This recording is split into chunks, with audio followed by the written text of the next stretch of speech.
আসসালামু আলাইকুম। বিকাশ, নগদ, রকেট থেকে যে প্রতারকেরা মেসেজ দেয়, দেখেন আপনার আমার এখানে একটা মেসেজ আসছে।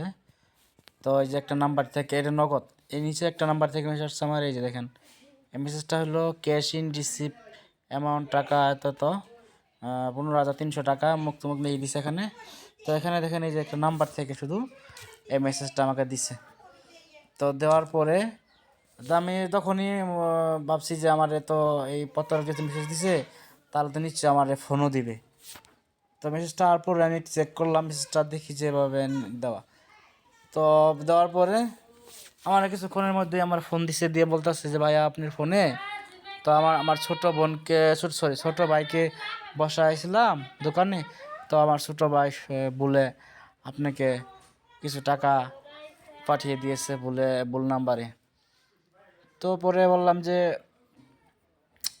আমার সে বলতেছে যে আপনি একটু মেসেজটা চেক দেন যে টাকাটা গেছে কিনা।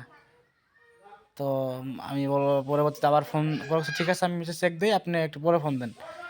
পরে ফোন দিয়ে বলতেছে যে ভাই টাকা গেছে না আপনার এখানে?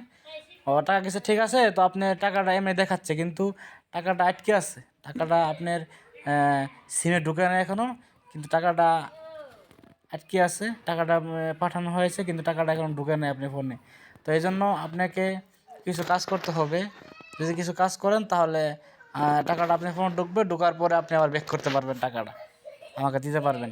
তা এই জন্য তো আপনি তো এখন তো টাকাটা ব্যাকও দিতে পারতেছেন না, কারণ টাকাটা তো আপনার ফোনে জমা হয় নাই। তো বললাম ঠিক আছে, তাহলে কী করতে হবে আমার? তো সে বলতেছে যে আপনার এখানে একটা মেসেজ যাবে, কোড পাঠাবো, তো এই কোডটা আমাকে দিবেন। তো দেওয়ার পরেই সেই টাকাটা জমা হবে আপনার এখানে। তো জমা হলেই আপনি ওই টাকাটা আমাকে ব্যাক দিতে পারবেন। তো বললাম তাহলে কেমনে? তো আমি তো আগে তো বুঝতে পারছি যে আসলে সে তো আসলে তো এটা প্রতারক স্যার কিছু না, কারণ আমি তো ফোন সম্পর্কে মোটামুটি অভিজ্ঞ। তো আমি জানি যে মেসেজটা আসলে নগদের মেসেজটা দেখেন, নগদের মেসেজটা এভাবে আসবো। এই যে নগদ, দেখেন নগদের লেনদেন, এভাবে নগদ লেখা থাকবে উপরে। তার অর্ডার তো কিন্তু ওর যে নাম্বারটা থেকে মেসেজটা আসছে, শুধু একটা ফোন নাম্বার থেকে মেসেজটা কপি করে হয়তো আমাকে সেন্ড করছে। তো এরপরে বললাম যে তার আমি কি করতে পারি এখন? তো বলেছে যে আমি একটা কোড পাঠাবো, ওই কোডটা আমাকে দিবেন, দিলে পরে এই টাকাটা জমা হবে।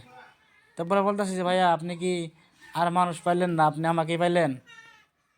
এই এই প্রতারণার জন্য আমাকেই পাইলেন? তো এভাবে বলতে বলতে সে বলতেছে যে ভাই আপনার টাকাটা জমা হয় নাই, টাকাটা আপনি কোড দিলেই জমা হয়ে যাবে।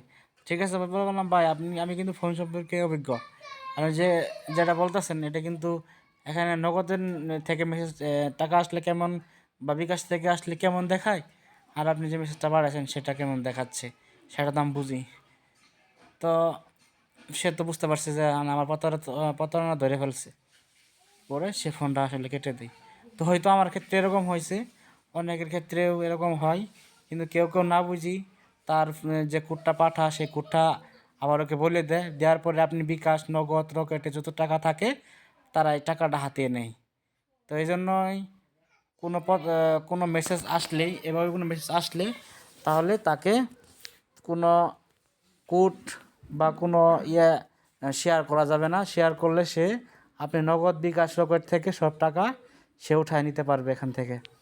তো এই জন্য এরকম মেসেজ আসলে আপনার সবাই সতর্ক থাকবেন যে নগদ থেকে যে মেসেজ আসে এরকম থাকবে, নগদ লেখা থাকবে উপরে। আর যদি কোনো প্রতারক মেসেজ দেয় তাহলে এরকম থাকবে যে দেখেন মেসেজটা, আপনি খেয়াল করে দেখেন কীরকম মেসেজটা। তো এই জন্য আমরা বলতেছি যে অবশ্যই সাবধান।